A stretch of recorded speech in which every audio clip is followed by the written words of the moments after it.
Welcome into the Cam and Strick Podcast, episode number 58. Cam, do you hear the plane behind me? You hear that propeller plane? Yeah, I do, man. It's 59. 59. 59, fuckhead, you fucking idiot. Welcome into the Cam and Strick Podcast, episode number 59. What's up, Cam? What up? How are you today? I'm all right, man. I hear that you still in Wisconsin, probably leaving fucking trash out for all the bears and shit. I can see you doing that. We thought we heard one last night, no joke. We had like a ridiculous fire that was going on for hours, man. Like, I didn't even want to go to sleep because the fire was raging so high. I was afraid to fall asleep last night.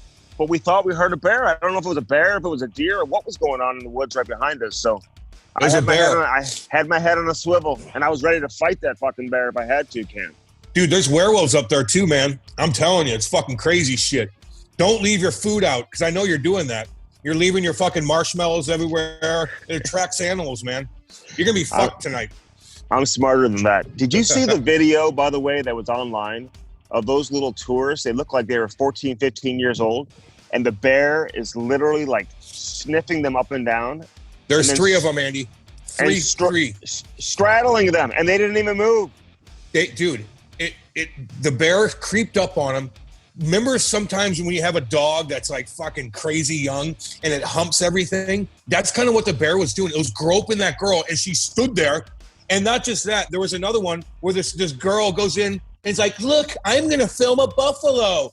And the buffalo's like, what the fuck? Don't film me. And it bull rushed her, if that makes sense. And she fucking trips and falls and just lays there. And he goes up to her and goes, just smells her like, fuck you. Don't ever film my shit again or I'll fucking gore your ass. She got lucky, dude.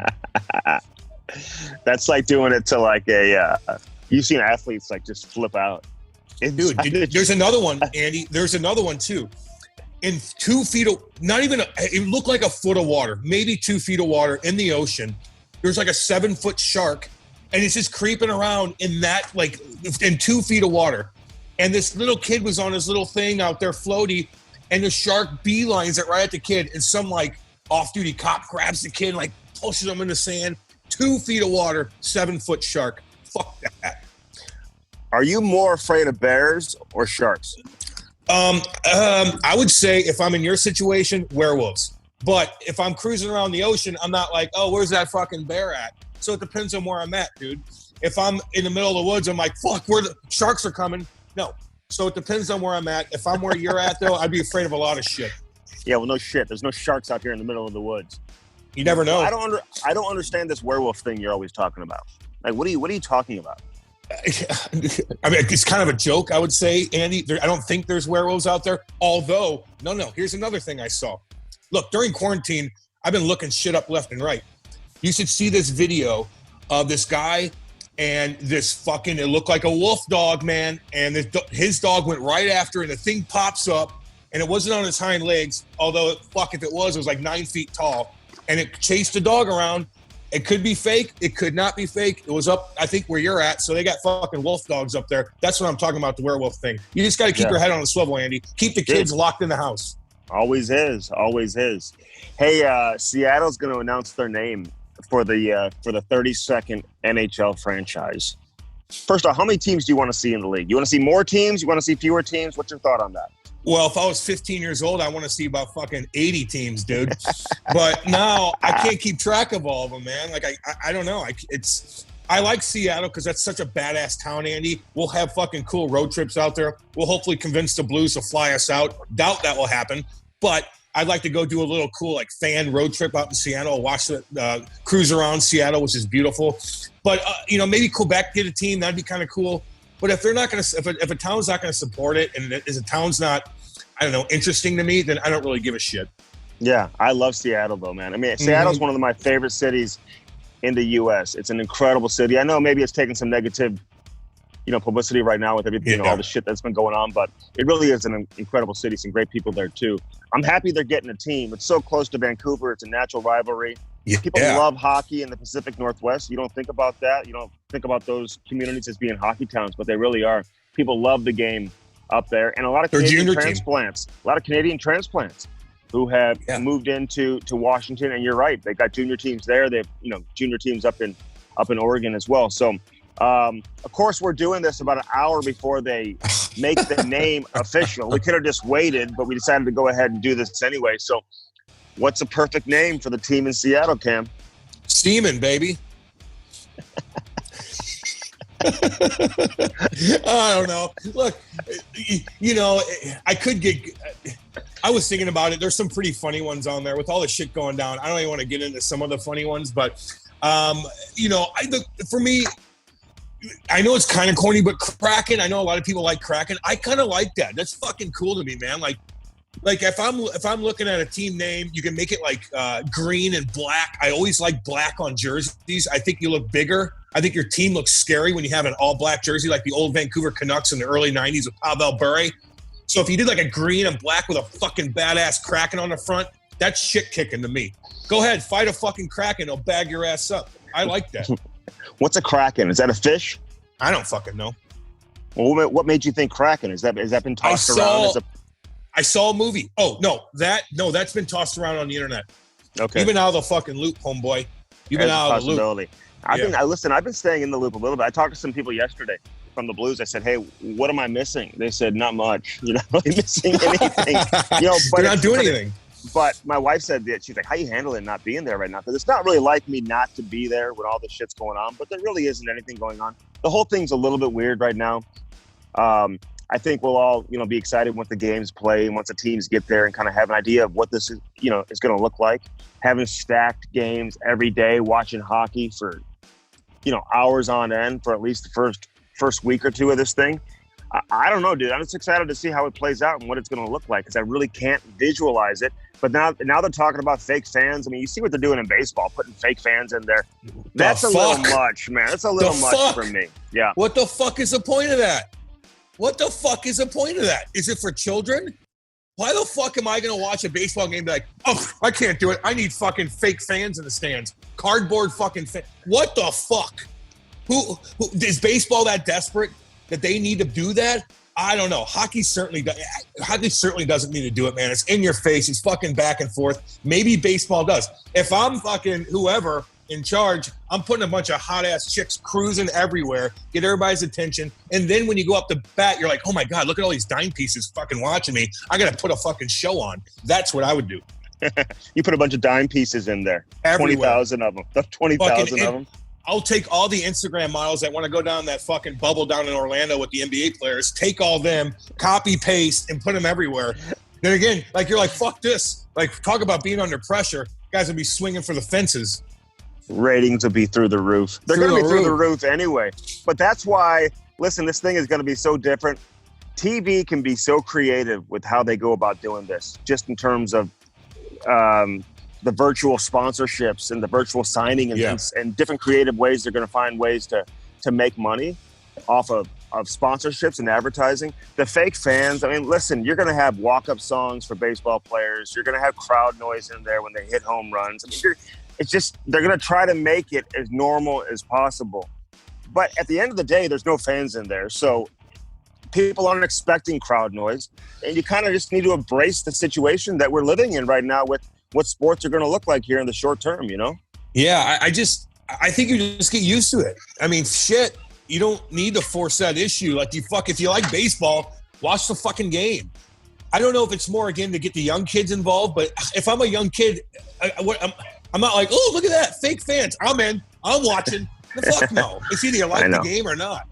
Unless you do my theory, of course, my method. Hey, bunch listen, of hot chicks around. You think it's going to be more weird for the people watching or for the players who are playing with no fans in the stands? Like, how big of a deal is that going to be? I don't think the players are going to care after a while. They're not going to give a shit, especially in hockey. But baseball, they might. I don't know. They'll get used to it, dude. You adapt, man. You adapt when you go to a new training camp. When you fucking sign in Russia, when you sign in England, it's all fucking different. You get used to it, dude. You get used to riding buses instead of flying. You get used to this, that, and the other. So, hey, get a control of your gosh darn kids. You notice how I didn't even cuss there because I'm, respectful. Dude, people like you in England, by the way. Like, what I don't understand your relationship with these people. What do you mean you don't understand? I fucking played over there for a year, dude. For 1 year, and like so they've got like a ton of hockey fans over in England. They watch the English league, and what, you were like a big deal over there? They knighted my fucking ass, dude. I'm Sir Cam Jansen. That's what you need to fucking call me from now on. Sir Cam Jansen. So yeah, dude, that's cool. You would encourage players to go play over there? Absolutely. Look, there's always you got to take everything with a grain of salt. I don't want to force a kid that has a job opportunity in the United States and could possibly start his next chapter of his life, but instead he goes over there to maybe think that he's going to make it big and make money and support himself. I just don't see this. You go over there to get an education, or you go over there to just grind it out and want to figure out what your next step is. So there's a lot more to that loaded question, Andy. But hey, yeah, it's awesome over there. Yeah. Okay. Well, it sounds like it, and everyone who's gone over there to play seems to like it. So they treat you guys. They treat you guys very well. Big time. Big time shout out to all our English listeners. I got to give a shout out to John Forsland real quick. You know, he's the longtime play-by-play guy of the Carolina Hurricanes. He's been there forever. He was with them, I think, since day one, since they came to Carolina, Cam. That's how long he's been with them. Yeah. And you know, considering you and I, helped run the Carolina Hurricanes, this is listen, Tom Dundon, he's on our staff. He's been here with us. He's been on the show. And we talked to him about how he pays his broadcasters, how he looks at his broadcasters. But I don't know if they're doing my boy John Forsland, the right way right now, Cam. I mean, he's out of there. Legendary voice, one of the true faces to that franchise, and a franchise that really doesn't have a whole lot outside of Raleigh, North Carolina. So now he's going to go work elsewhere. I know he's doing some games with NBC during the course of the playoffs. But, dude, sometimes you just got to take care of your people. You know what I'm saying? Do you have a message for Tom Dundon, our guy? Well, fine. I could write him an email if you want me to. But on the other hand, you don't know the inside scoop of that, man. What if Forsland, I'm just speculating, what if he just walks around and, maybe he's good at what he does, but maybe he's a little too much and you need to be in control and it just didn't work out anymore. Yeah, you're a great broadcaster, but what else? Are you bringing a little bit too much? Well, it all comes down to money. It all comes down to money, Cam. And some of the shit that I'm hearing is interesting, but listen, he's going to find another job. He'll land somewhere, and somebody's going to be happy to have him. Maybe he'll be in Seattle. Ron Francis. I mean, they know each other real well. Maybe they'll end up bringing him to Seattle. Dude. He could end up in Tampa Bay too. I just wanted to give John Forsland a shout out. Listen to the podcast. Great guy, and he's been around a long time in the game. You know what I'm saying? Yeah, but there's reasons for everything, man. Tom's a smart dude. He's a fucking businessman. So we just don't know. We don't know. But fuck, if he wants to jump on our squad, he's more than welcome to. We got him, Kami, Michael Pekka, Shane Corson. We have a loaded lineup. We have a loaded lineup. People love Michael Pekka, by the way.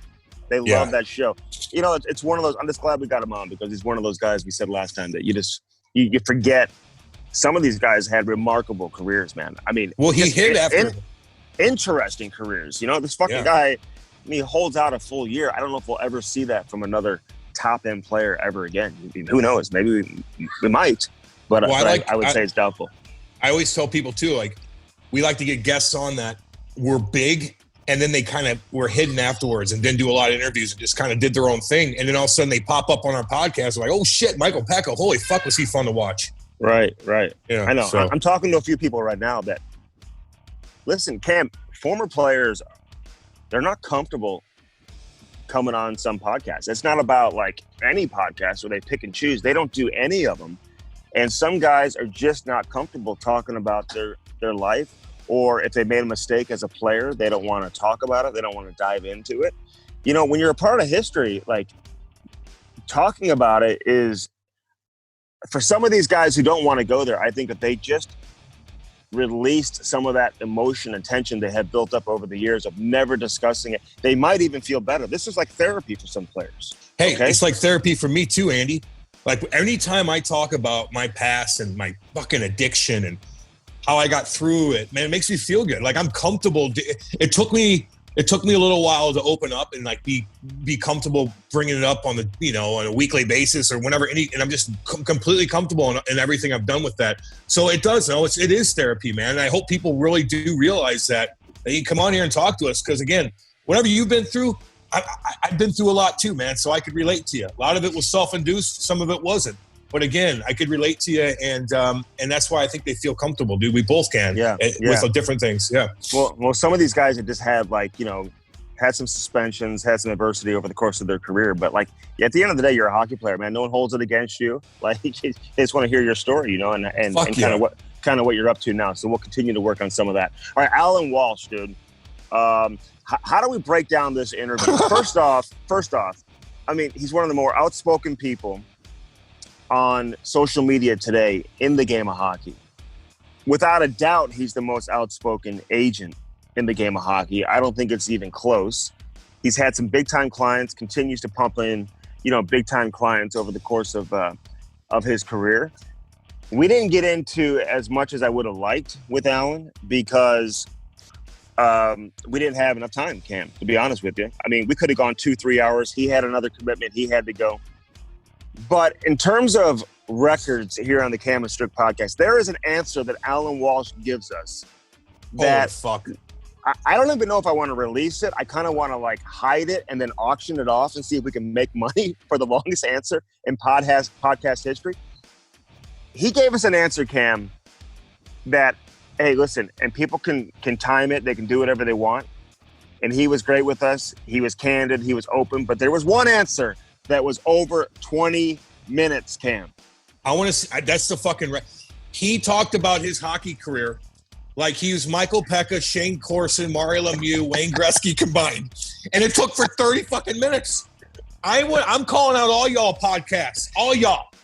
You find me a longer answer than that, and we'll send you, I don't know, let me look around the house. I got a cat. I got a fucking chew. I don't know. I'll send you something cool. Tell me if there's another fucking podcast out there with a longer answer than Allan Walsh talking about his upbringing in hockey. I mean, it's crazy. You won't find one. So embrace the answer. To all our listeners out there, just embrace it. Yep. He doesn't stop. He keeps going and going and going. We do get into some other stuff, how he hates everybody. Yeah. But maybe he doesn't. He's actually a very smart guy. Has an interesting background, man. When you think about his background as a prosecutor and, that was cool. Just prosecuting hardcore criminals in Southern California. So he is, he's a lightning rod. Some people hate him. Some people love him on social media. He's had this feud that's been ongoing for years, at least publicly, at least one-sided feud on social media with Commissioner Gary Bettman, who he basically said he's not really the commissioner. He's the PR guy for the owners, Cam. Yeah, so, I know. I know all that stuff. The one thing I was really curious, $1.4 billion in salary negotiated over the years, and he doesn't fly fucking private. I'm like, God damn. You're flying fucking Delta with half a wing that's cut off. God, spend some of that fucking money. Anyway. He's a good dude, very smart guy. I wish I had him as an agent. I'd probably have $200,000 more in my account. Probably. But he is smart, and he's done a lot of good for a lot of players in the league. And his players like him. You know what I'm saying? It's not you don't hear too many guys jumping ship and leaving Allan Walsh. In fact, you hear guys leaving other agents and then going to Allan Walsh. Yeah. One thing we didn't ask, I didn't ask him what his deal is with Jeremy Roenick. He hates Jeremy Roenick, too. Going back to I shouldn't say hate, but he doesn't like the way Roenick handled the 2004-2005 lockout, which led to a salary cap. And he feels like, not to put words in his mouth, but Roenick was one of a number of players who basically ambushed Bob Goodnow and went behind his back and led to the system that players are currently playing under right now. So anyway, you'll have to listen to this from Allan Walsh. You're not going to hear him do too many interviews. I know other podcasts have been trying to get him on. He's not easy to get on. But I've known him for a long time and have always had a good relationship with Allan Walsh, so people will enjoy this here on the Cam and Strick Podcast, episode number 59. Hey, Cam, it was a big hit the other day. We were talking about hockeytraining.com. Dude, people are texting me, and they're like, I got to get on this. I knew the youth hockey player would love hockeytraining.com because they want to get better. They want to improve as a player. This is one way to do so. But it's not just the youth hockey player. They are thinking about the men's league player as well. So if you are a men's league player and you suck on Tuesday or Wednesday nights, you need to get better. You want to play more. You don't want to embarrass yourself. There's one thing you have to do, Cam, and that means it starts at home, doesn't it? You never want to be the shittiest fucking men's league player. You know why? The guys don't fucking like you. I don't give a shit how cool you are. If you're the shittiest men's league player, I'm not inviting you. You're not getting a fucking invite to the alumni room. Fuck no. I'll tell you this, another thing. Some of the guys, they goddamn need it, including myself. I might fly him private, unlike Allan Walsh. Get his ass down here and fucking train me. I was like minus 17 the other night. I'm fucking done with it. Now I have to get kicked out of the goddamn locker room because I suck so bad.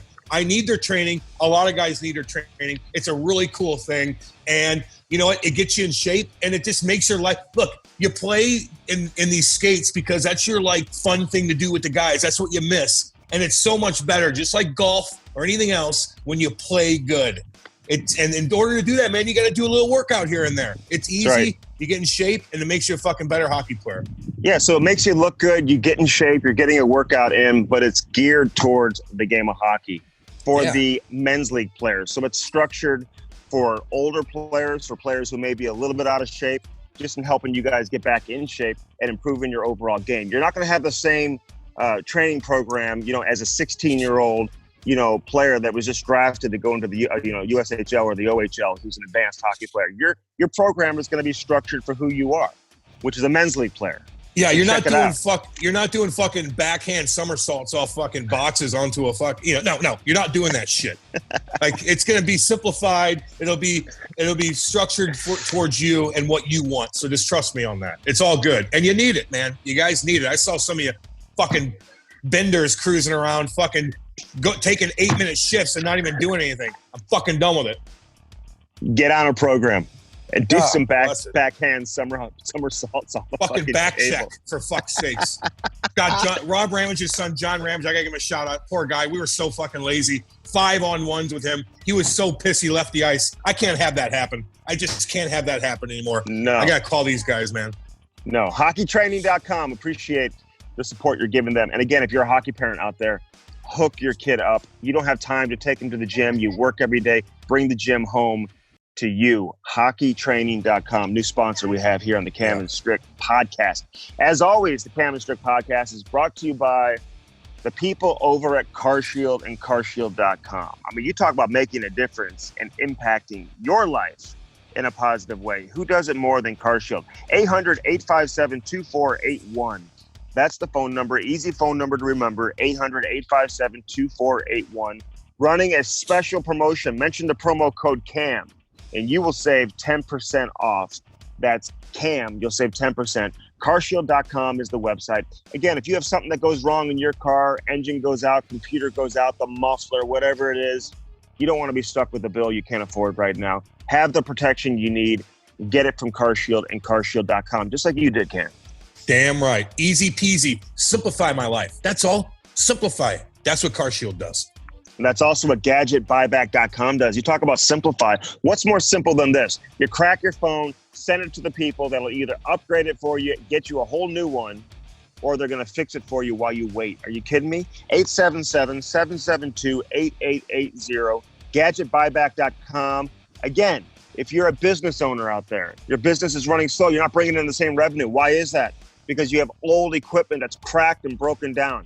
Who's going to pay you top dollar for your old equipment so you can get the best new equipment? There's one company, and it's GadgetBuyback.com.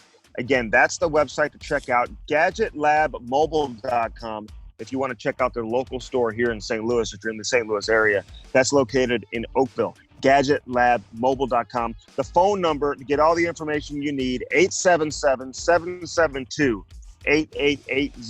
877-772-8880. GadgetBuyback.com. What's the advice you have for people, Cam, about their phones? Don't be a fucking Hoosier. Don't be a Hoosier. If you have a cracked phone, you're going on a date, she's going to fucking act like she's going to the fucking bathroom, eat her food, drink her drinks, and then leave you fucking there because you're a douchebag. Fix your fucking phone. And all you cheap asses that own these companies and it's got to log in from the fucking 90s because you still got like Microsoft, you're a fucking idiot too. Stop doing that. You're fucking over your business and the people working for you. Go to Gadget Lab. Good Lord. 877-772-8880. Bellman.com. Get your pre-owned vehicle today. Still have plenty of time. Great sales and great specials going out there right now at Bellman.com, Cam. Dude, a ton of shit. The weather probably isn't going to change for another month, but gosh almighty, that fall season comes. All of a sudden, winter's going to be here before you know it. You want to get a truck, Maybe you just got a boat and you want to get a fucking badass dually. Take that bad boy to Lake of the Ozarks. Party time before the summer ends. Or if you want to get a pink little 2-cylinder Jeep like Andy does. They have all that shit there. Check them out. They're great people, and they make you feel comfortable when you walk in there. You know I like that. I don't want Kate fucking getting creeped out by a bunch of dudes. That ain't happening at Bellman. Lovely people there. Your wife can go by herself. It is what it is, and they're a great hockey family as well. Cadillac, Buick, GMC on one side of the street in Troy, Missouri. What's on the other side, Cam? Dodge, Jeep, and motherfucking Chrysler, bitch. And Ram. No, Dodge, Ram, Chrysler. What? Wait, Chrysler, Dodge, Jeep, Ram. Yeah, Chrysler. I said that. Yeah, Chrysler, Dodge, Jeep, Ram. They've got new cars, but their pre-owned inventory right now is on fire. Check that out. Bellman.com, BEHLMANN.com. Mention the Cam and Strick Podcast. Who knows? They may give you a hookup, right? Cam, yeah, baby. Yeah, they'll give you that fucking dually. They'll give you that huge dually for free. Just mention our name. That's right. All right, this is episode number 59. One of the most popular agents out there, certainly the most popular on social media, on with us here on the Cam and Strick Podcast. Here's Allan Walsh. We just have a little bit of fun and keep it loose, Allan. You know how we do it. Yeah, you guys are one of my favorite podcasts. I listen to you guys all the time. The podcast with Lou was awesome. And of course, I listened to the one with Perry. I listened to a couple of the, probably out of your, 54 podcasts right now, or 53 or 55. I've probably listened to about 8 to 10 of them. Oh. Well, look at that, Andy. Listen, Cam doesn't even know how many we've done, Allan. I have no idea. So now you just told him. He's probably nervous as shit, by the way, to do this. He's not, he doesn't know, listen, it's one thing for him to talk to a player, but now he's got an agent, right? It's a new territory for me. I never really talked to my agents much, actually. Allan, did you recruit Cam when he was a player? Did you ever try to recruit him? I never tried to recruit you, Cam. You're playing in Jersey, and I represented Patty and Mike Rupp, and had other players coming through there at the time. All the good players. We get it. I'll finish it for you. All the good players. I get it. I was always a buddy with my agents. We're just like buddies, I think. It was just, they just did it just to be a buddy of mine, I think, throughout my whole career. But where are you at right now? You in L.A.? I'm in L.A., yeah. Nice, man. So still locked down everything? Well, it opened up a bit, and then we and now we're trending towards closing down again. Yeah. It's frustrating. Hey, Allan, people are used to seeing your comments there, kind of maybe being on the opposite side of things with the NHL, but now they've got the CBA together, and your response has been very positive. I don't know if people should be surprised by that or not, but your take on this agreement and the relationship right now we're seeing between the league and the players. Well, the relationship is born out of the realities of the situation. This was not a typical collective bargaining negotiation. Both sides realized the necessity to work together. And I think that in reality, both sides never needed each other more than they needed each other right now. And in listening to some of Gary Bettman's comments a few days ago, he talked about how this wasn't really a negotiation even. It was really Gary and Don getting together and figuring out how to protect the players' interests, how to protect the league's interests, and how to go forward and play hockey. There's lots of things, if you cherry pick this deal, that I detest. But when you have, but the only way to look at the deal is to look at the deal as a whole. And as a whole, it came down to this. If you're a player right now in the league, do you want some measure of protection to the contract that you have? Do you want to have, if your contract is expiring, some semblance of a league-wide marketplace as you move towards free agency? Or do you want to see a $65 million upper limit next year and 50 to 75% escrow with no deal? So you really have, in a sense, what I would consider to be two evils. And what the NHLPA did and what the NHL players by 79% chose to accept was the lesser of the two evils. But make no mistake, guys, if there had been no pandemic, there is no question the CBA and the negotiation would have looked very different to what we have right now. Yeah. I would 100% agree with that, and you certainly would know. Hey, listen, give our listeners an idea. How does this work? I mean, is it truly Donald Fehr at the negotiating table opposite Gary Bettman? How many people are in the room that are truly getting down to the nuts and bolts when it comes down to getting this thing together? I think at times, and I'm only going from what I've heard, I think at times, because I wasn't involved directly in the process as an agent, and I shouldn't be. But I think at times you had Don and Matthew Schneider and Don Zavalo and Richard Smits and Roland Lee. You see, each person at the PA takes care of a specific area of the CBA. And I think when issues come up impacting that area, that person at the PA would become more front and center in rendering an opinion or being involved directly in the negotiation. And I think at times it was probably 5 or 6 people on each side speaking. I think at times it may have been just a couple of guys, may have been just Don and Matthew and Gary and Bill. And I think at other times it may have been just Don and Gary. I think that the final issues were literally being negotiated right up until the 11th hour. And I heard that even when drafts of the MOU were going back and forth between the league and the PA, they were still tweaking various things like contract variability and paragraph 17 of standard player contracts to get to the final deal. Wow. The Cam and Strick Podcast is brought to you by CarShield. Nothing more frustrating, Cam, than when that engine light comes on and right off the bat, you're going to have to spend thousands of dollars to repair your vehicle. Call 800-857-2481. Mention the promo code CAM or visit carshield.com and use the code CAM to save 10%. Yeah. That's carshield.com. A deductible may apply. Save yourself money.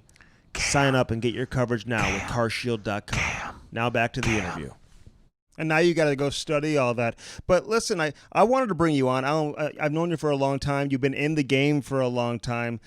How did you get started? Like, what led you to becoming an agent that represents National Hockey League players? How'd this begin for you? You're making me feel very old right now. Come on now. As you're probably aware, I'm an attorney. I was born and raised in Montreal. I started playing hockey from the time I was 5 years old. I was an obsessed Montreal Canadiens hockey fan growing up in the 70s in Montreal with my 4 straight Stanley Cups. I was a goalie and my hero was Ken Dryden. My entire bedroom, every wall was just Ken Dryden posters, Ken Dryden pictures, Ken Dryden statistics everywhere. When I was in the 4th grade, my 4th grade teacher called my dad and said, "Mr. Walsh, you're going to have to come into school. I need to talk to you about your son, Allan." And my dad came home from work and he said, "Did you get into trouble in school for any reason?" I said, "No." He said, "Oh, your teacher called me. She wants to speak to me. And she wants to meet face to face." So my dad went into school And my fourth grade teacher said to my dad, Mr. Walsh, we have a very big problem with your son. And my dad said, what's that? And she said, if I want to teach him anything, I have to write it on a hockey puck and shoot it through his head. and my father actually got mad at her. And he thought that my dad said to her, you know what? I do a lot of traveling on business. And since my son's been in the second grade, every single business trip I take, I buy a hockey book. I go into a bookstore and I buy a book on hockey on a different topic. And I bring it home, and my son literally rips the book out of my hands, runs to the bedroom, and doesn't come out until he's read it cover to cover. And to this day, I still have every one of those hockey books from the 70s that my dad brought home from all of his different business trips all over the years. And I mean, there was Hockey's Greatest Rivalries. There was a book written by Ken Dryden called Playing the Shots at Both Ends, the Ken and Dave Dryden story. You know, two brothers playing against each other in the National Hockey League in nets, first two goalies as brothers to ever play against each other. And throughout the 70s, as a kid growing up playing hockey, I was a walking hockey encyclopedia. I knew every statistic. I knew every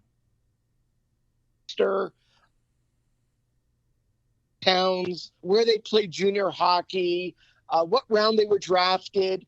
And I was just always carrying this around with me. And it was, you know, it was an obsession. I was obsessed with hockey.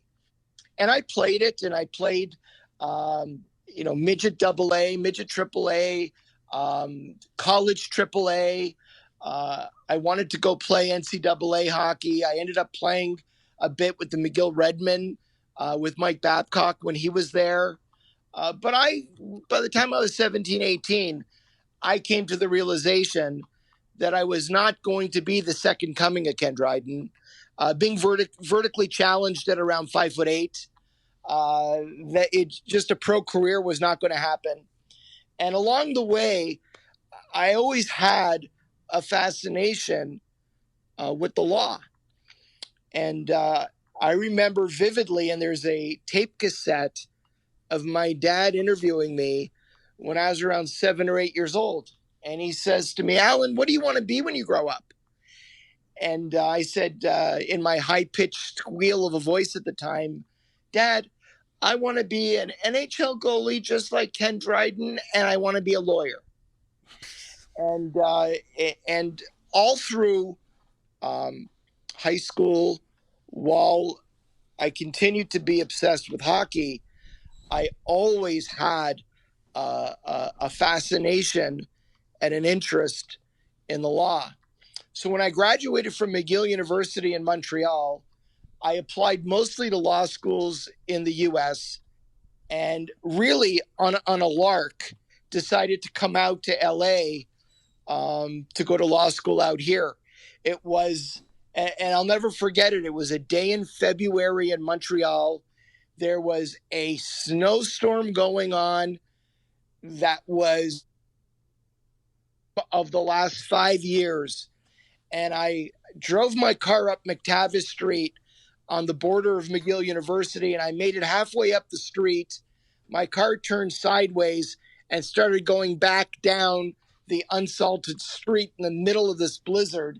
And I kind of wrapped my car onto the sidewalk, parked it and left it there, ended up going to class, trudging through the snow, and took the metro and a bus home.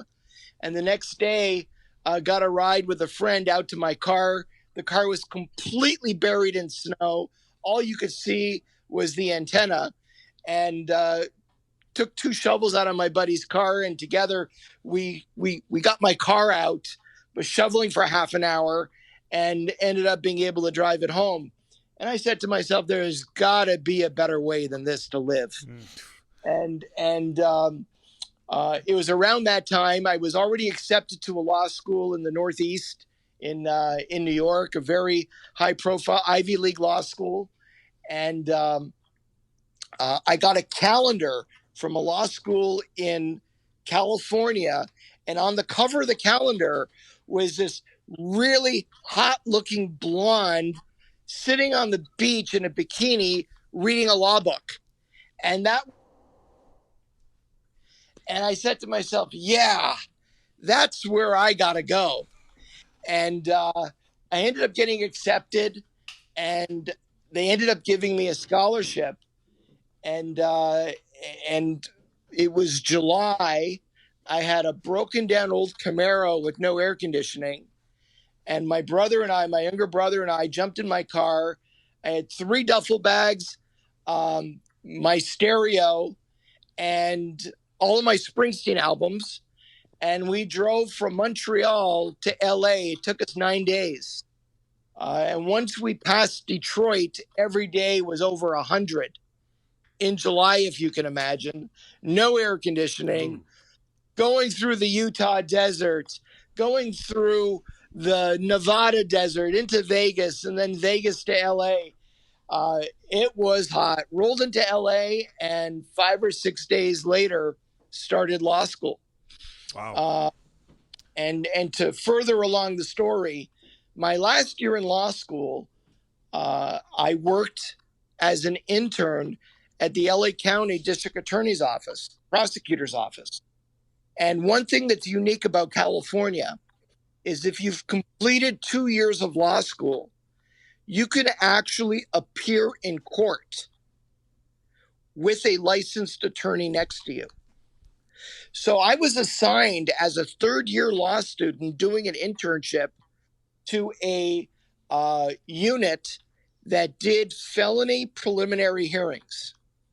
So my entire third year of law school, 2 days a week, I was in court for 8 hours a day doing preliminary hearings on robberies and burglaries and assault with deadly weapons. And even by the end of my internship was doing attempted murder. And I just loved the drama and the excitement of being in a courtroom and arguing before a judge and the potential of doing jury trials. And it was all I wanted to do. So I had gone to law school with an idea that I was somehow going to work in sports. I didn't really know what side I would be on or what I was going to do. I always identified with the player's side. I didn't know really much about being an agent. But then after my internship, all I wanted to do was be a prosecutor. So I ultimately was hired by the LA County DA's office after passing the bar. And within a week of becoming a lawyer and being sworn in as a prosecutor, I was picking a jury on a felony involving a gang member. Ended up trying a bunch of cases my first couple of years in the office, and then was admitted into an elite unit of the DA's office called the Hardcore Gang Division. And I literally spent 4 years from the ages of around 25 to 29 years of age doing nothing but prosecuting gang murder cases back to back to back to back. And I tried a couple of very high-profile murder cases in LA. One of them involving a grocery mart in a African-American neighborhood owned by a Korean couple that were murdered in a robbery. That was a very high-profile case. I handled a case where a 16-month-old child was in her father's arms leaving a church, and he walked into a gang shooting, in the crossfire of a gang shooting, and the 16-month-old baby ended up getting shot and died in her father's arms. And I was a very aggressive prosecutor. I loved what I did. I was prosecuting cases where I would do a closing argument, and the jury would be deliberating. And in the next courtroom, I was already picking a jury on another case, and the judge would get a note, and we'd have to pause jury selection so that I could run back to the other courtroom and take the verdict. I lived like that for literally 4 years with a stick up my back, running from courtroom to courtroom, murder case to murder case. And after about 4 years of doing that, a judge that I really admired, who served as a bit of a mentor to me, one day took me aside, and he always called me kid. And I'd come into his courtroom, and he'd see me, and he'd come sidebar, and he goes, "Hey, kid, come here, kid." And I'd come up, and we just talk. One day he said to me, "Hey, kid, you need to slow down, man." He says, "I was a prosecutor for 30 years. I tried 15 murder cases. How many are you up to?" I said, 30. He said, "You've done 30 in how many years?" I said, "I don't know, about 3. He says, "You only got so many murder cases in you, kid. You got to slow down."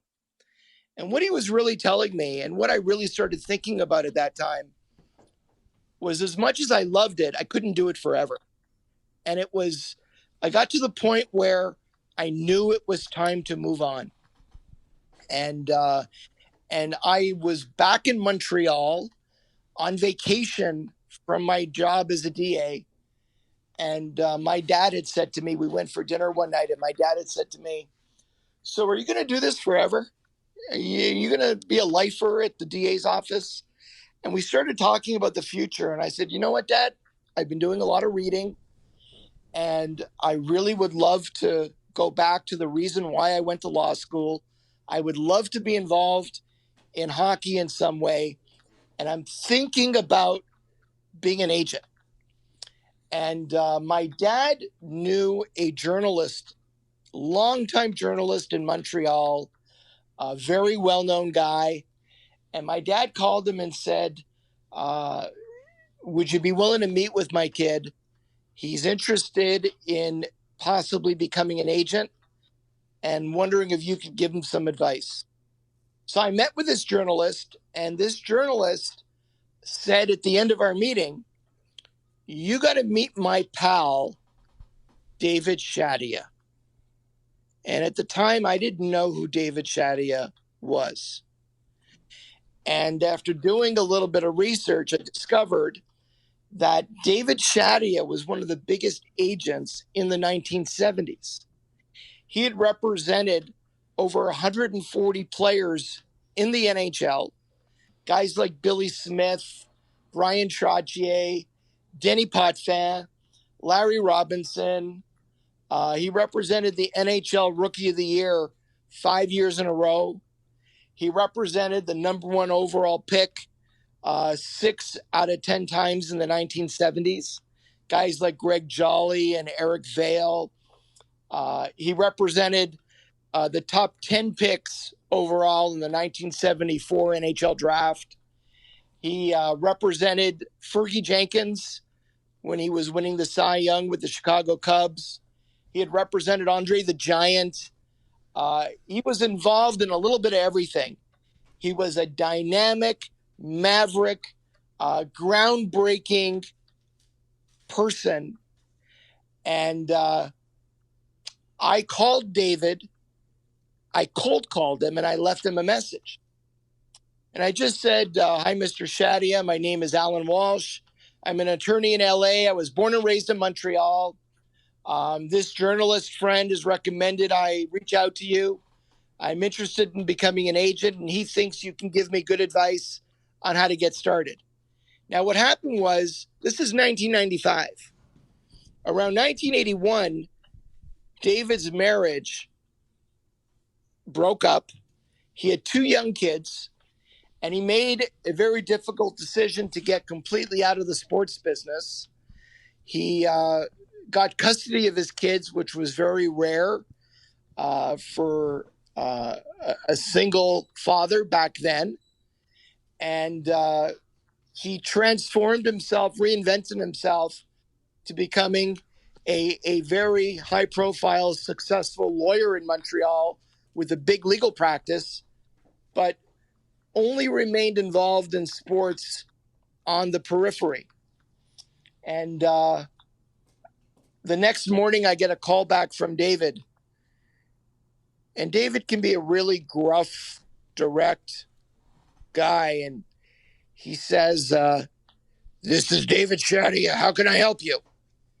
And I said, "Oh, hi, Mr. Shadia. You got my message. I'd love a chance if you have 30 minutes. I'd love to come down to your office and meet with you." And he says, be at my office tomorrow. I'll give you 20 minutes. Click. So I go down to David's office, and I get led into his inner sanctum. And to this day, it was the largest office I've ever seen in my life. You could land a 747 in David's office. Well, can you repeat? I was gonna say, we weren't recording. Hey, can you start over? Can you repeat that for Cam, by the way? Cam and Strick Podcast here for our boy Dan Bellman with Bellman.com. Yeah, baby. You need some new wheels? Why not get a Cadillac, a Buick, a GMC? Yeah. Head out to Troy today.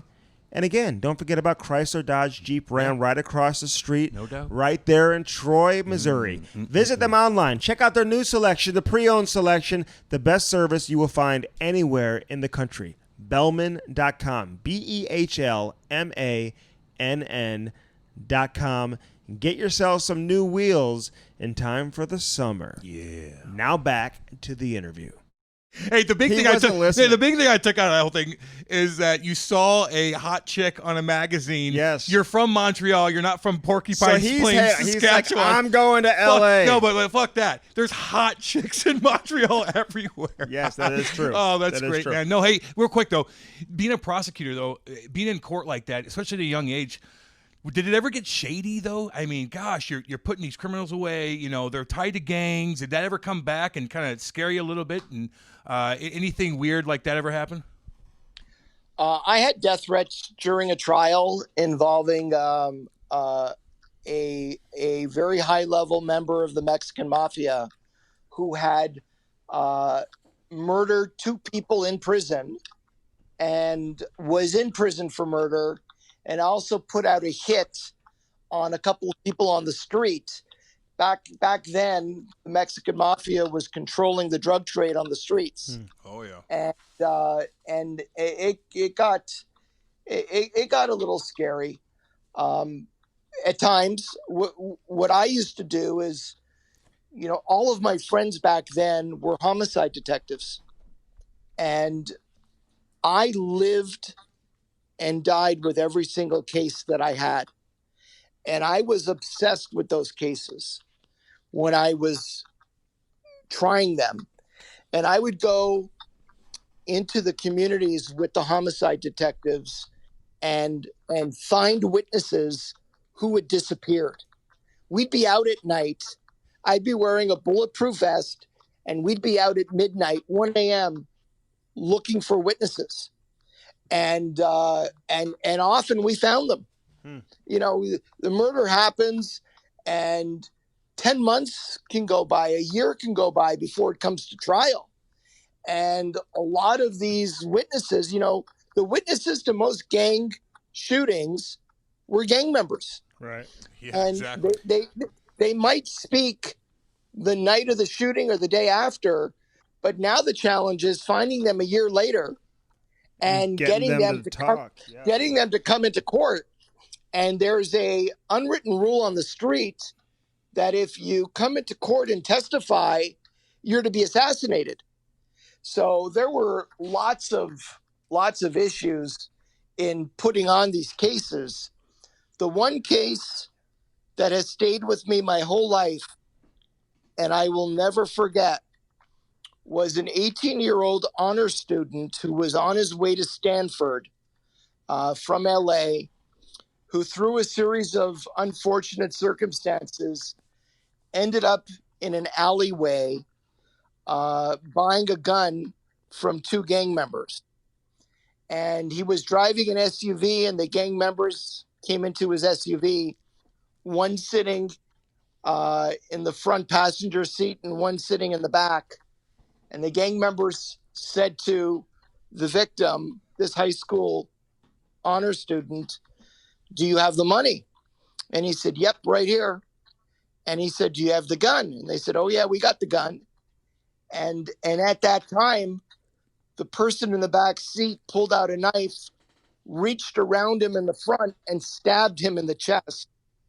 And then the gang members sitting in the passenger seat pulled out a gun and shot him in the head. Oh, Lord. And they kicked him out of the SUV onto the ground. They took the money from his pocket, his front pocket, and drove away. And, Sounds like St. Louis. A little bit. Well, I tried that case, and the high school principal showed up. All of his friends, the victim's friends, showed up. Ooh. The victim's family showed up every day in court. The trial lasted about 3 months.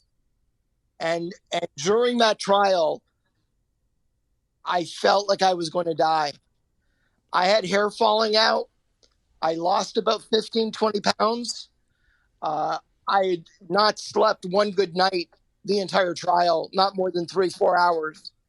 And when that trial finished and I got guilty verdicts on the 2 gang members who did this horrific, horrific act, I had a great overriding sense that justice was done, but I also didn't know how many more of these cases I can live through prosecuting. Right. God, they're yeah, I can staring only at you the whole imagine, time, man. too. I mean, it's just so exhausting, so exhausting. Listen, there's so much I want to get into with you, Allan. Obviously, your hockey career too. So we'll try to roll through some of these because I know your time is tight and you got another call coming up. But listen, you don't hesitate to give your opinion on Twitter. You know, like not many agents do that. Where does that come from for you, just in terms of being so comfortable to call people out when necessary? And I've been one of them.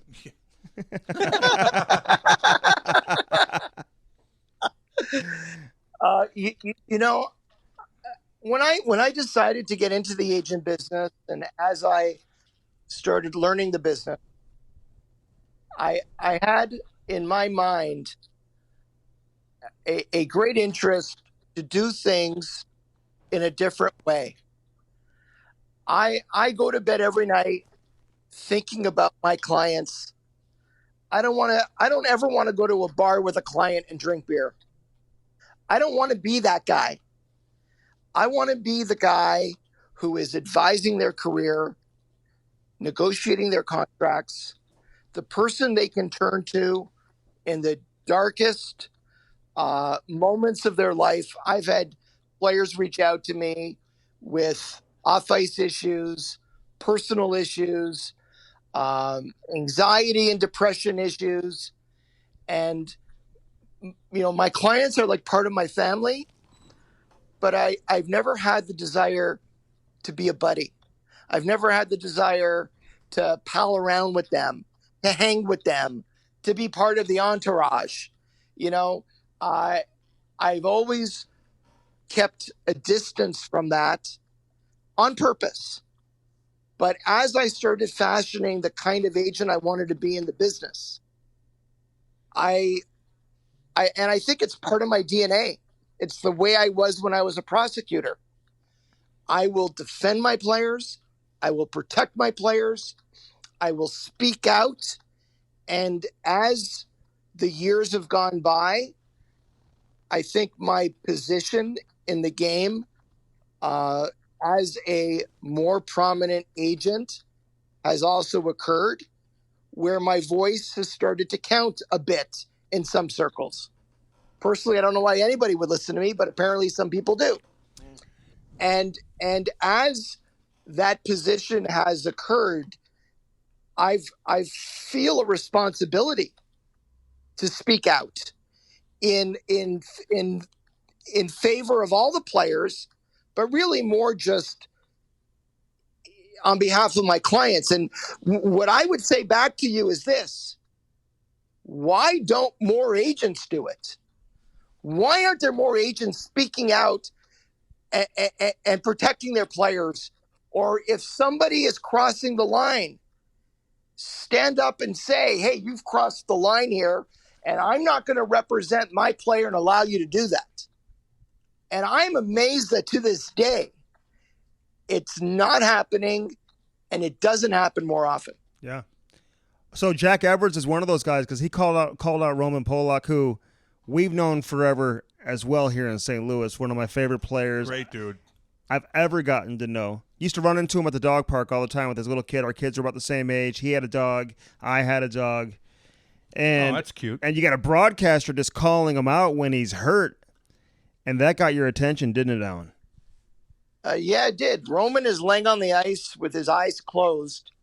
And I've been representing Roman since he was 16 years of age. And this guy has an unreal resistance and tolerance to pain. Yep. He is a tank. And here he is on the ice with his eyes closed. And I'm watching it live. I mean, my heart stopped. And in the throes of all of that, with him laying on the ice, obviously seriously injured, to have an announcer say something to the effect of, well, he deserved it, or he brought that on himself. Yeah, that's all he's doing. He got what he deserved. Hockey karma, I think he called it. Yeah. That's exactly what he Roman's called not dirty, though. I mean, Roman's not Yeah. dirty. He's just strong. He's a big, strong dude. But yeah, no, I remember that. He does that quite a bit. Dude, what's his name? Jack? Yeah. Jack, yeah, he does that quite a bit to people. A couple things on you here, dude. It looks like you negotiated $1.4 billion in player contracts. I'm going to do the math real quick. Okay, I figured it out. Not to mention, you have 5 million miles on airplanes, too. Please tell me you're flying private. And one other thing. You're working your ass off. You've done all this. You're flying around everywhere. You made great money. Don't you ever just want to stop, kick your feet up, and become an alcoholic because of boredom, like I kind of want to do? Has that ever crossed your mind? It has never crossed my mind once. I still wake up every day with the same passion and enthusiasm and excitement to tackle the day and connect with clients and do what I do as the day I started. You know, when I started, there were lots of people around me who felt it was a pipe dream. You know, because I started with nothing. I didn't go work for an agency that already represented a bunch of players. I started for the first 6 months, I didn't have a client. So 25 years later, to be in the position that I'm in now, I consider myself blessed every single day to have the business I have and to have, some measure of success in other people's lives. And the one thing I'll never do is take it for granted, ever. So to get back to the preamble to your question, I booked the cheapest possible economy ticket. I knew it. On every single flight. And I use my diamond status with Delta to upgrade when I can. Oh, Delta. Oh. And that's it. Flying private? No. Oh, come on, Walshy. Not a chance. Try it. Not a You're chance. crazy, man. Yeah. Oh, Hey, man. how do you manage all your clients? Because I know you are involved with your clients. You got a great relationship with them, kind of like how you mentioned. How difficult is that to stay on top of everybody? Yeah. I mean, do you have a staff, Allan? How does that work? Who's your favorite? Besides David Perron.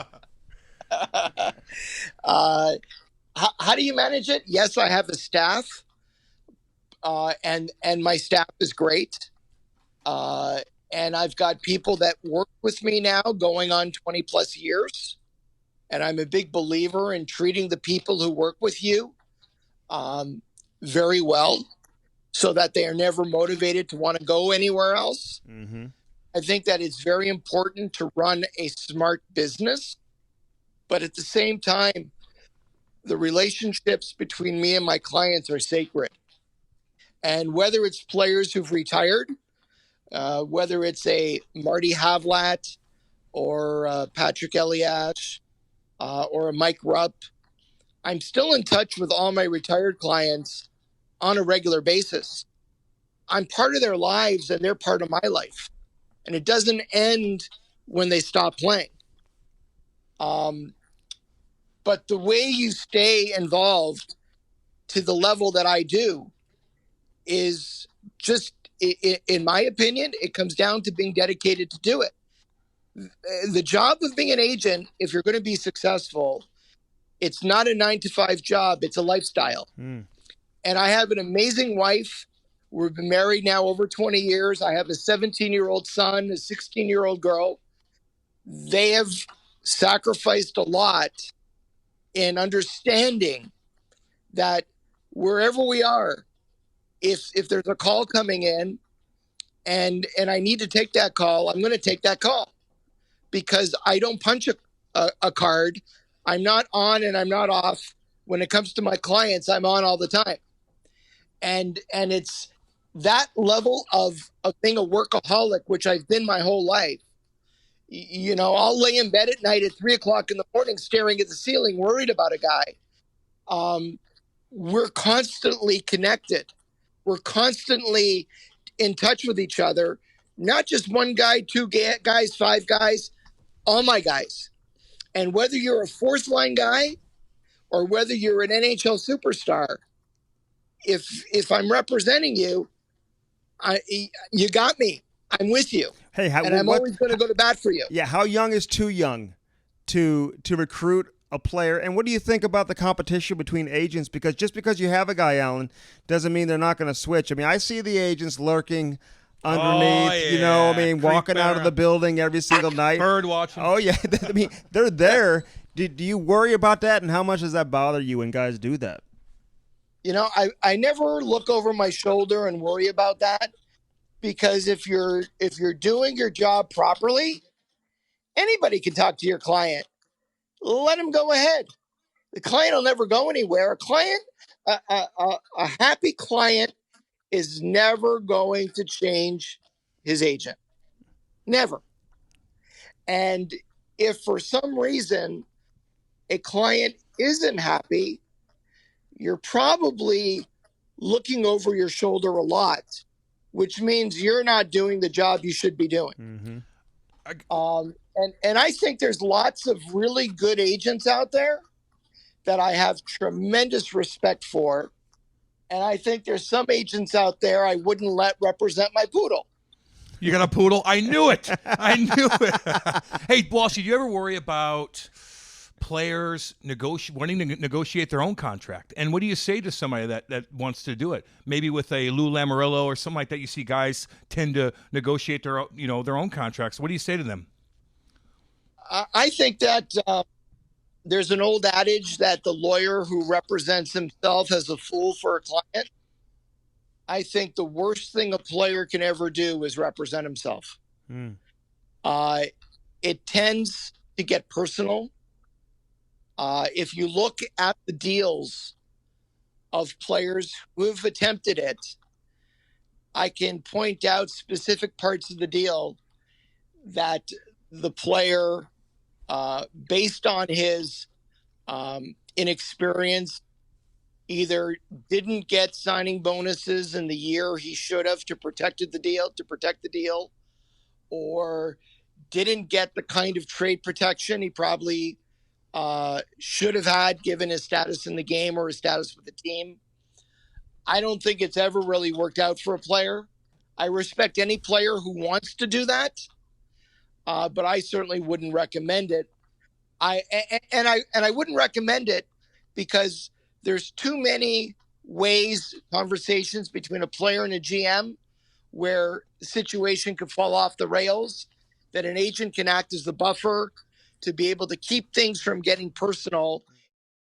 Andy Strickland and Cam Jansen here for you for GadgetBuyback.com. Gadget Lab, they got a store here locally if you're in St. Louis, 5541 Telegraph Road. Here's the deal. You got an old phone, maybe a cracked tablet. Maybe it's perfect, but it's a little bit older. Turn it in right now. www.gadgetbuyback.com. Upgrade your devices, phones, computers, watches. Anything. Doesn't have to be Apple either. No. Get those tablets turned in. Again, www.gadgetbuyback.com, 877-772-8880. Now back to the interview. Yeah. I No, get that. that makes sense. That makes sense. Hey, what's your honest opinion of Gary Bettman? Because you're very vocal. I mean, people would think that you're anti-Gary. Are you anti-Gary? And has the league ever come to you, Allan, and say, "Hey, can you lay off Gary Bettman? nice. Take it easy on nice. Gary here on social media." Has that happened? No, no one's ever come to me. No one's ever asked me anything. I wouldn't say I'm anti Gary Bettman from a personal standpoint. The point is, he represents the owners. Gary Bettman is not the commissioner of the NHL. He's the PR representative of 31 owners, right? Major League Baseball commissioner, Gary Bettman, Stern in the NBA, they always tried to position themselves as the commissioner of the players, the commissioner of the game. You're not. You're the representative of 31 owners. You're the owner's commissioner. You're the owner's PR mouthpiece. That's what you are. You don't represent the players, and you don't represent the players' interests. I think Gary Bettman has done a very good job of representing his constituency of owners. I don't begrudge him doing his job, and he's done his job well.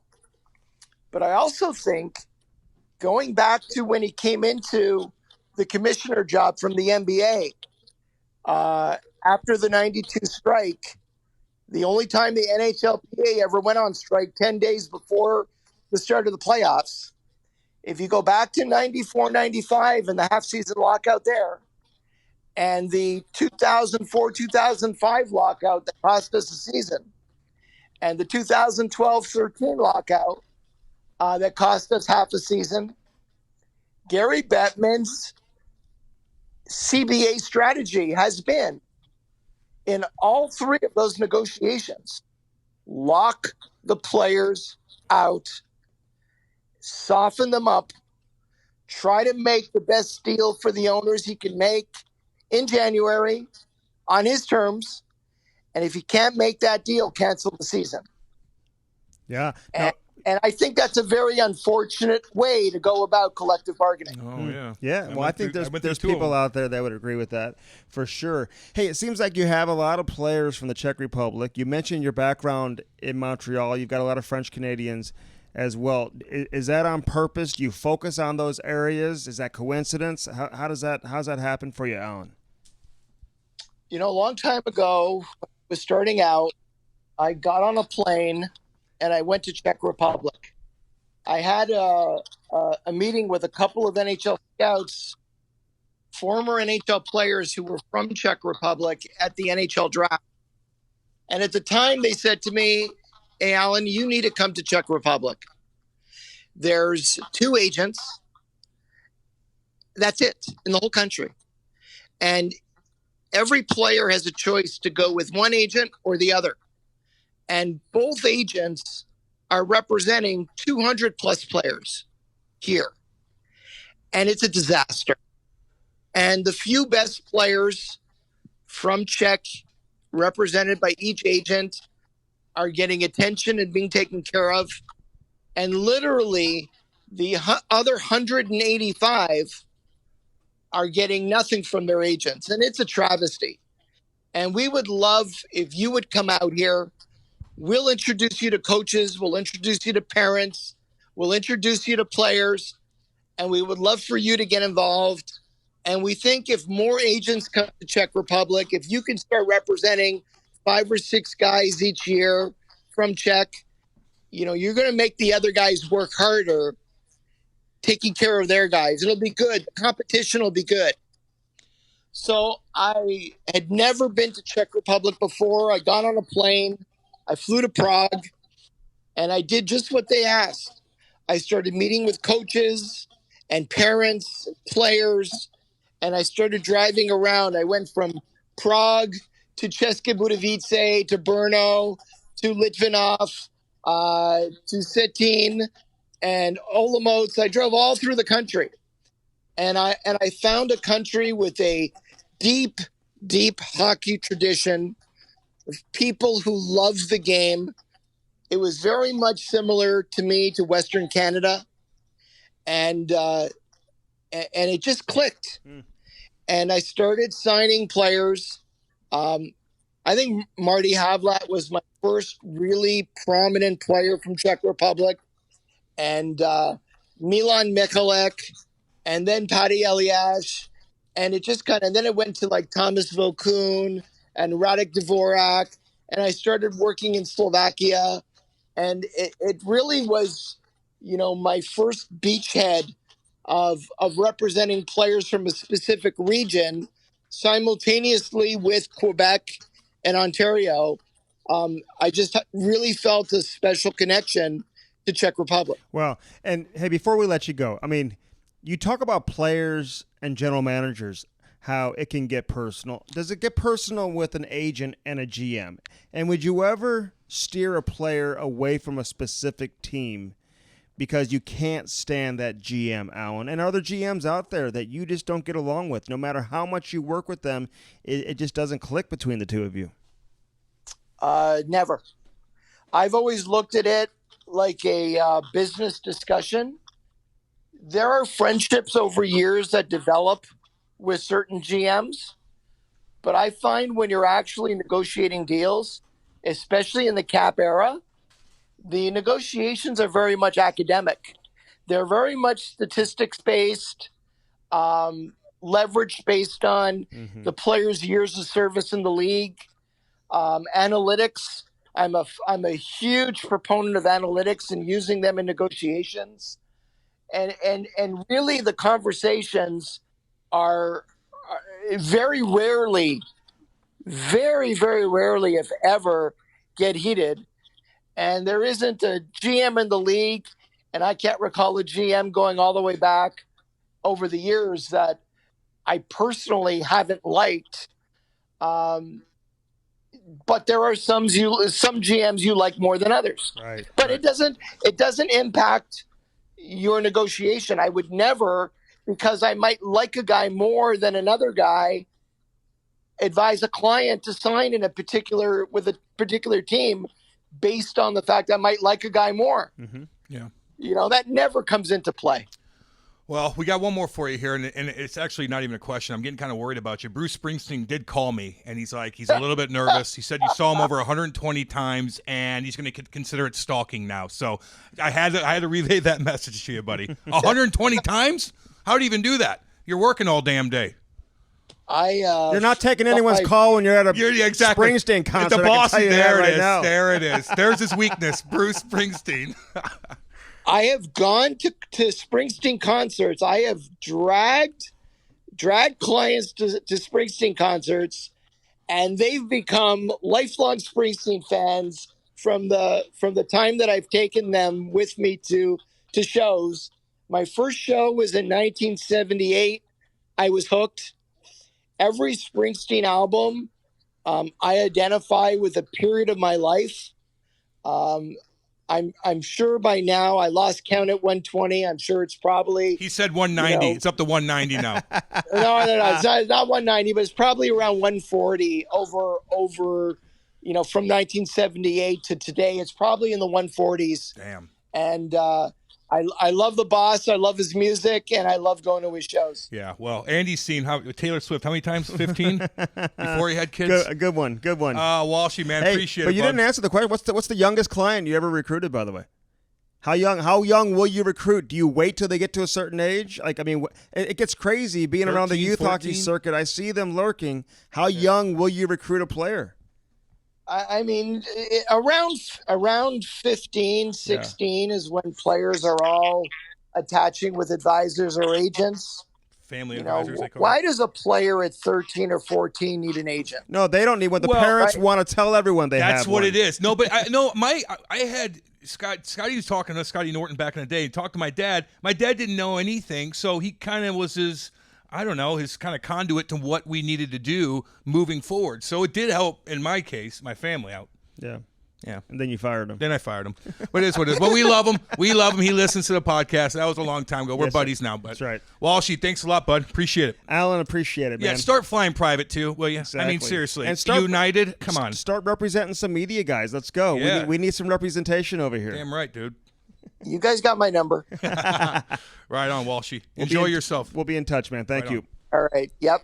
Take nice care. being with you guys. Likewise. Bye. That was Allan Walsh, Cam Jansen. Big boy agent. Big boy agent. Still flies United. Delta. Whatever.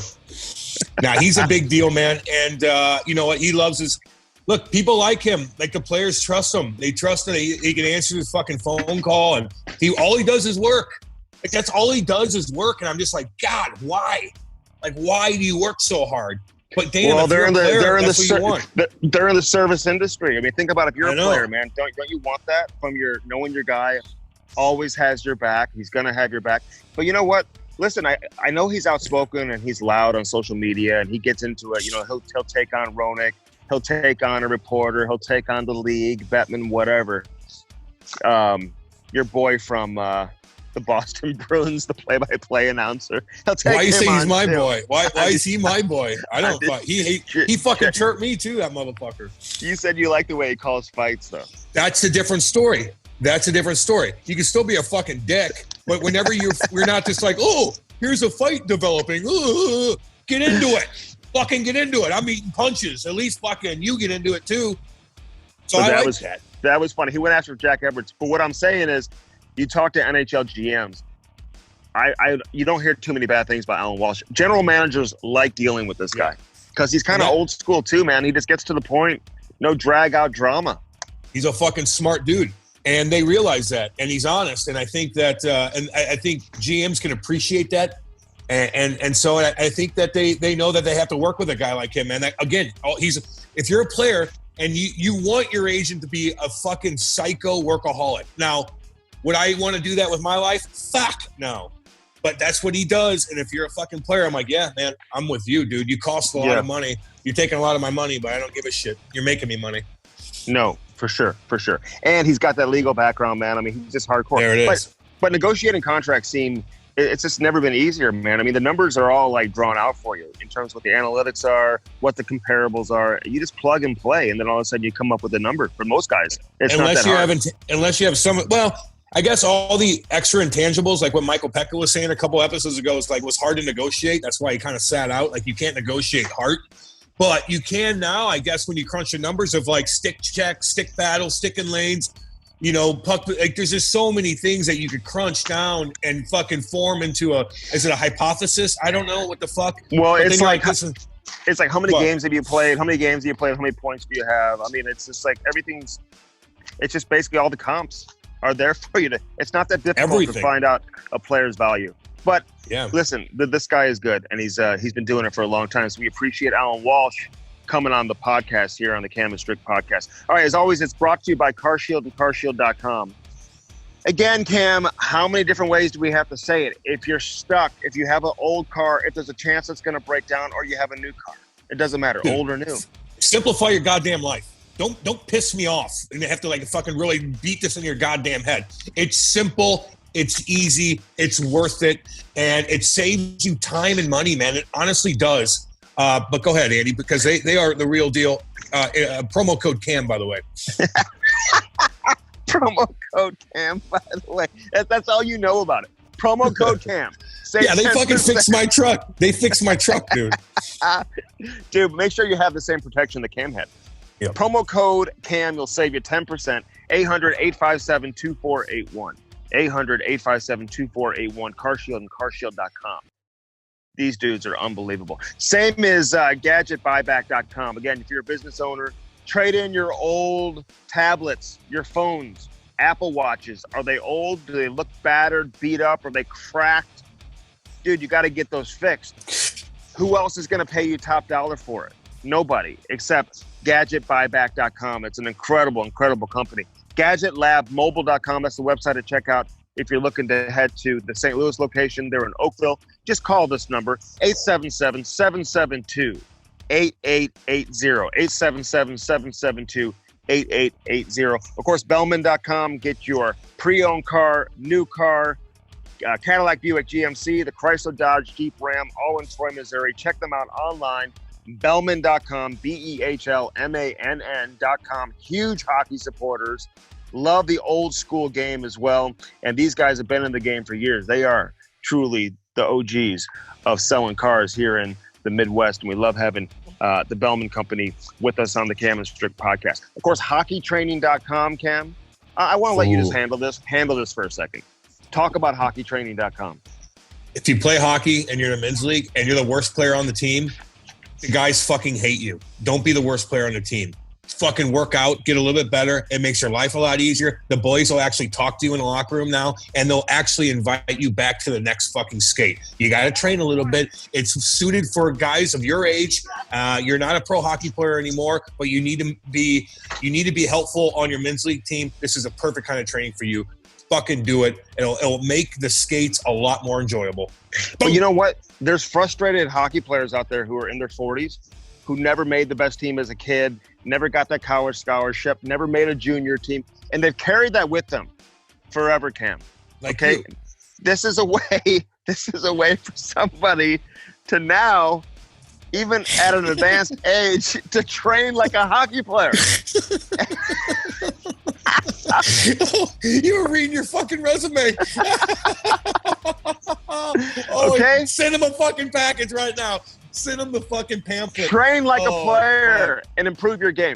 But in all seriousness, if you've got a stud who's like 11 years old, 10 years old, 8, 7 years old, falling in love with the game, needs to start working out, needs to gradually break into it in a safe environment, check out hockeytraining.com. It's the best at-home hockey training system you're going to find anywhere. They've been doing this for a long time. Really good. I've had some high-level players as well. So check them out, hockeytraining.com. And, of course, Cope24.com. Our girl, Renee, changing our parenting experience. All right, this has been episode number 59.